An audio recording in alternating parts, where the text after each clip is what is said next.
Welcome to the last breakfast. Please enjoy the video. You start by getting immediate access to the front stabilizer bar. Jack the car at the specified lift points, place stands, and remove the front wheels. This exposes the end links and mounting brackets. Once done, peel back or remove any splash shields preventing reach. You do this now because working with the bar in place wastes time and risks strain. Make sure to have penetrating oil and a breaker bar nearby. These will speed up loosening rusty fasteners and prevent rounded bolts. Next, you focus on unbolting the end links and the sway bar brackets. Spray penetrating oil on each fastener and wait 5 to 10 minutes so the seams break free.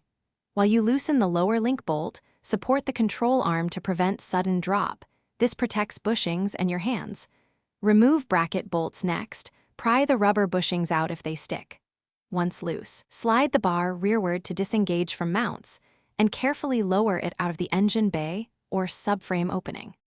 Finally, pull the stabilizer bar free while watching for brake lines, ABS wiring, or hoses that could snag. If you plan to reinstall, inspect bushings, links, and bracket faces and replace any that show wear. Worn parts cause noise and poor handling. Reassemble in reverse order, using new hardware if available, and torque bolts to factory specifications. Once done, lower the car, torque the wheels, and perform a short test drive to confirm handling and that no clunks or rubbing occur. If there is noise, recheck torque and alignment.